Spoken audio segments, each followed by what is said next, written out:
Stay tuned to check out some pretty amazing bourbon hunting in Japan. First video is going to be based around Tokyo, Japan. Tokyo Drift, Fast and Furious.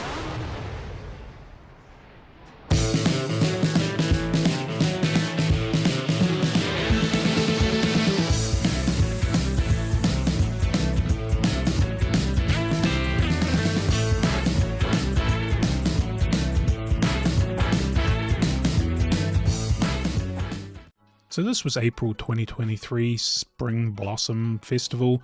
So Tokyo was really putting on a good show. We spent a couple of weeks on the mainland and then a week in Okinawa. This was the first shop I went to and gave me a bit of a false sense of security on how easy this was going to be. This is a fairly seedy part of Tokyo, but still my sort of town. So here we go. It's Blanton straight from the barrel. Roughly about 150 yen to the dollar, so straight from the barrel was about 230. Gold here was about 210. Now this depends on what sort of rate you're going to get from the bank. Obviously I'm just doing calculations now. The actual yen has got even stronger since, well, the dollar's got stronger to the yen, so making things even better for the American dollar, buying stuff in American dollar. This place was cash only. A little bit dodge, but, and they used up a lot of my cash. Well, they used up all of it.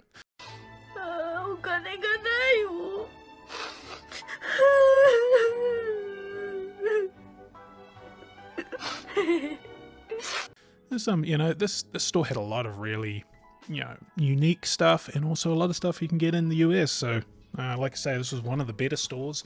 Prices weren't the best, but definitely availability was good here. The Takara series, which is the Japanese Blantons, that was running about 210 for the gold, 110 for the red, and 90 for the black. That Booker's was Charlie's batch, 2301, and it seemed to be everywhere.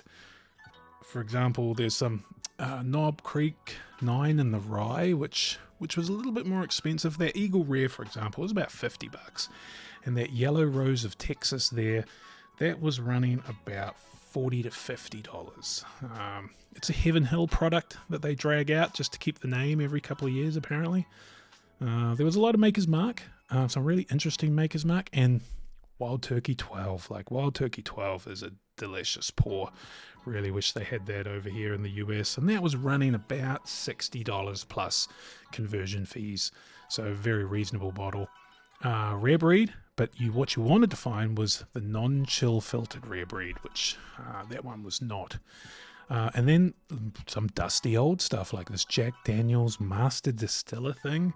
That was running about $170. Comment below if you know anything about this. Like, I've seen the Master Distiller in the box, but not that one. Now that Maker's Mark with the handwritten label, it was getting pretty expensive, about $250, but so I didn't jump on that. And then that, a lot of sports associated one, football, that Coach. Once again, comment if you know who it is and whether I should have picked that up. And then back to just some normal stuff that you can get. Some of that old Heaven Hill. So there's that white label, super cheap bottom shelf. Their bottom shelf seems to be on the top in Japan. It's upside down, backwards, I guess, right? But makes more sense. And then that Sinatra, that was a really good price. It was about $120, $130. So, but anyway, that Heaven Hill, there's a white label and a green label, and the green label is the more preferable one. There's some like White Dog Dickel, that's got to be bad, and some sort of old Overholt, the cheaper stuff. So, yeah, like I say, this liquor store was one of the better ones that I went to as far as availability and just sheer amount of stuff. So I spent all my cash here, and then I had to get some more cash. Yeah, so I'd brought over a whole bunch of cash that I thought would do me for a while, and it lasted literally one stop.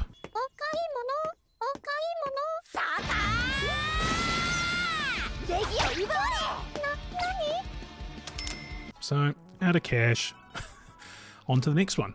Now, you might be asking, why does Japan have all these Blantons that America does not? Well, a Japanese company actually owns Blantons.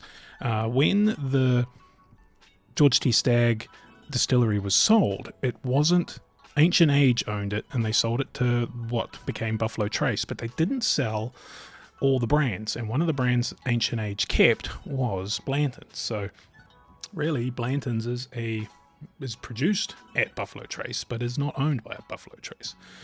This is another store. This is Liquor Mountain, which is like a chain store, and they have big stores and little stores all over the place. This had a more generic allotment of stuff. They didn't have any of the older dusty things. Even their standard wild turkey is age dated at 8, which, you know, instead of the 101. Tried a few of the Japanese whiskies, was not a fan. And then they have these big plastic true bottom shelf, man. I can only imagine that they're pretty nasty, but didn't try that. Too much good stuff to drink. Next day we took a bit of a river canal boat cruise, looking at all the blossoms.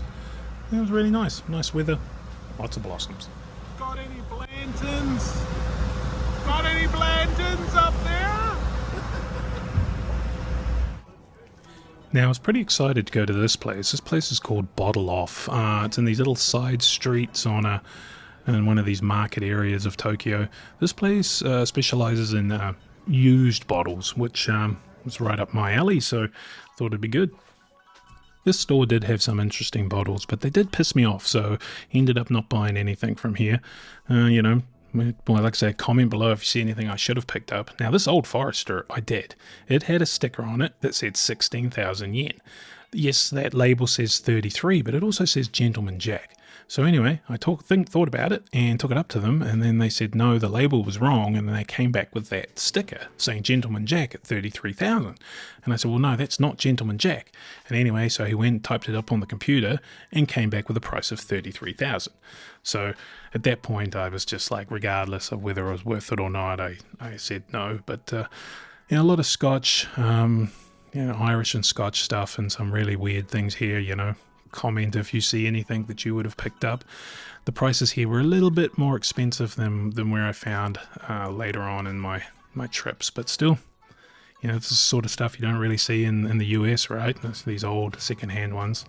Now that very old Fitzgerald there, that was about $3,000, so a little bit out of my price range, but excellent condition and probably worth it. The GTS Brown, I don't know why it was $200. It's sort of a bottom shelf Kentucky only thing. It's possibly older than, but I didn't really look into that. But that old Fitz, man, a good looking bottle. A lot of other whiskies I've never really seen before, but yeah, that very old Fitz, that was good condition. Yeah, you know, but for $3,000. I looked at the secondary price, and I've seen similar ones for about that. So, yeah, just too expensive for me. And then there was Japanese stuff. A lot of their Japanese stuff seemed to be very expensive. You know, just comparing them against secondary market, I think I could get them cheaper over here than what most stores in Japan were selling them for, which I thought was a bit strange. I did try a Yamagati 18. I'm probably butchering the hell out of that, but anyway, you know what I mean. And it was good, but like I say, I'm just not a Scotch guy. And Japanese whiskey, to me, is probably better than Scotch. It's a little bit sweeter, but it's just not bourbon, right? So I think there it is, Yamazaki. There we go. Reading, eh? Trying to read from my memory. My memory's shot. But anyway, it wasn't that bottle, because that's obviously an old one. But all these ones that were asked were pretty pricey, of course. But it was just cool to see them. Once again, I'm really interested to hear if you guys see anything that you know anything about. Comment below. I hope I can teach you guys some stuff, but I'm sure you guys can teach me some too. Hey, that cat one. I know James would have liked that cat one. Now, this is a store I totally would recommend. We're going to spend a bit of time in this store because this was awesome. This is in Yokohama, and they basically sell used liquor and plates and all sorts of stuff. But yeah, their liquor was pretty good. I picked up a couple of bottles here and thought long and hard about a couple more. So, Old Fitzgerald, 1849 there. I didn't really look into that, but I got that to $19.99. Takara Red, cheaper than normal, right? And then this Wild Turkey 12. Ugh. It was about $680, and the Elijah Craig was about $690. But I had a serious think about that. I didn't get that, but then I picked up that Maker's Mark for about $200. So yeah, the Takara Gold for cheaper than I could get a brand new Takara Gold, and that's $19.99. Pretty excited to find that. They also just had an amazing assortment of miniatures and crazy bottles and all sorts of stuff, and they weren't too expensive either. They had a big box that was just full of bags of, you know, bottles, little miniature bottles. And they had champagnes and they had wines and sakes and stuff, but this was just a really cool store. I spent a lot of time in here and could have probably spent a lot more and money. They had some whiskies and scotches and pretty standard stuff, but every row just had little hidden gems of things that you do not normally see. And then over here is some used plates and some other wines and stuff like that. So yeah, really, really cool store that you can just hang out in and go to town. Some Japanese stuff, some pretty cool things, pretty cool bottle shapes and stuff. Decanters, that violin there is pretty cool.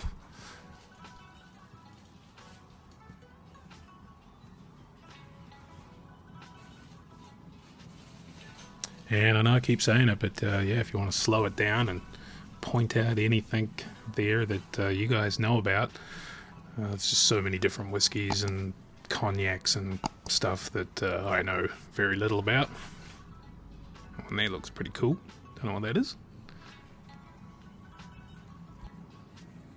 Some old Johnny Walkers there, which would have been pretty good pickups at, you know, $65 or whatever they were, but also had to start worrying about luggage at this point.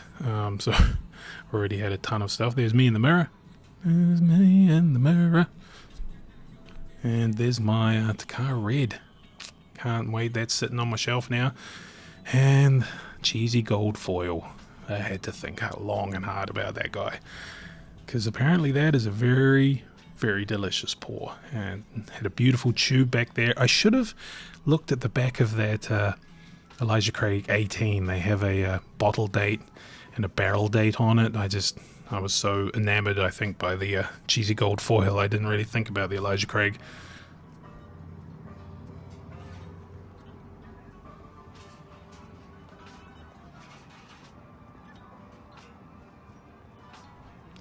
Yeah, these horse decanters are pretty cool down there too. Suntory, I think. Suntory, like Jim Beam, I think they both were into decanters pretty heavily back in the day, and maybe even now. A dog decanter. A lot of cool wild turkey decanters, and here's just some of their miniatures. I think we got a couple here. We might have got a wild turkey rare breed, but they just literally had hundreds and hundreds and hundreds of minis.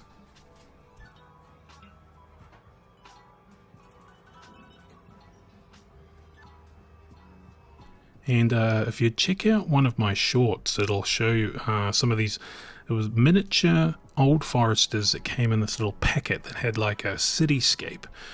So I know one of my buddies is into Old Forester, so I thought, I'll get one. I'll get one for him. They weren't too expensive. Turns out they were a Valentine's Day gift, and there's a tape in there, like a I Love You mixtape. So that took some pre-explaining, and it'll be really interesting to see what's on that tape. So stay tuned for that one.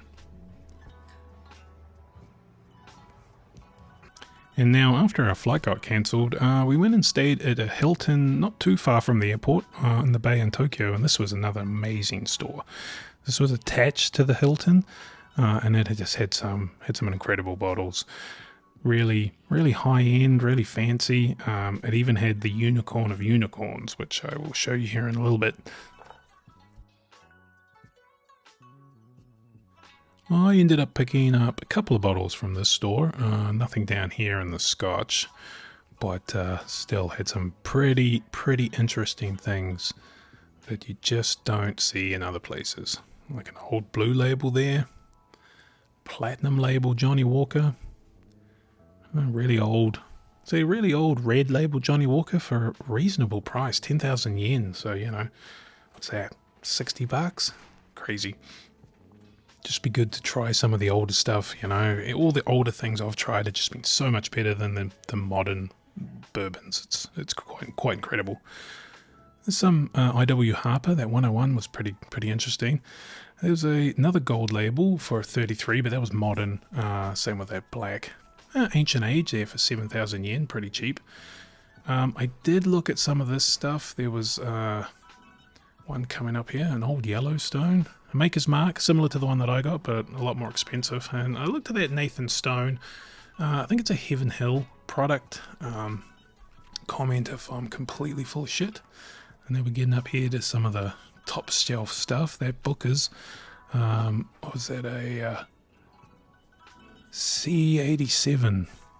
And that BJ Evans, that was interesting. It was a pre-Heaven Hill fire. And that Anderson Club, I did actually bring that down because I was going to get it, but it was very murky, a lot of sediment. Russell's 13, which I picked up somewhere else, and my bottle is gone because I purchased it. Haha, this must be after it. That Wild Turkey Donut, that was very tempting, but just a little bit out of my price range. Yeah, that Wild Turkey Donut is apparently another amazing pour. Hey, there's people that help me out. Yeah, what, $1,000, a little bit too expensive. I did get that 50,000 yen Wild Turkey 1855. Now that is the first 1855, which is basically a rare breed for the foreign markets, and it was 110 proof, which basically the first year of rare breed, they brought out 2 batches. So basically that's the second batch of rare breed ever brought out on the first year. So long story short, they broke the cork during wrapping it up. The cork on these things are notoriously bad. So they gave me 10,000 yen off, so it ended up costing me like 40,000, which is about $250. So I thought that was pretty good. I'm looking for some pre-fire Heaven Hill, but everything that was here just had too much sediment. It was too murky. The one I did get, the 1855, is just crystal clear. Here are some more minis. I picked up that Old Crow there, 3,000 yen, so like $20 or something like that. And I think I got another Wild Turkey rare breed. Minis are quite good. There's that Jack Daniel's Master Distiller thing again. Comment if anyone knows what that's all about. So in the window of this store was this thing. Probably one of the rarest bottles of bourbon there is. Now, only 115 of these were ever made, and I think only about 15 have surfaced. One is in the Buffalo Trace vault, and one is sitting in the window of this store. Very, very cool. Now, when the girls were wrapping it up, they knocked the cork and it just snapped off. I felt really bad for them. I thought they were going to cry, but it was actually a good thing because I knew the cork was possibly bad, and then I knew it was. So I spent the next day, went full-blown MacGyver on this thing. Got some little foam rubber pads and glue and a little cover for, the leg of your chair. And then the only duct tape I could find was unicorn duct tape. And I thought that was pretty fitting because this was my trip's unicorn. And wrapped it all up, and long story short, made it back to the US and is sitting in my liquor cabinet. I've had a bit of a sip of it and it is fantastic. Spicy, hot, but delicious. So that's my first Japanese bourbon hunting video. This one focused around Tokyo. Stay tuned for the next video, which will be Osaka, Kyoto, and Okinawa. Yeah, totally recommend anyone that wants to go to Japan for a lot of reasons, but bourbon hunting in particular. So thanks for watching, and comment if there's anything you guys would have picked up. Thanks.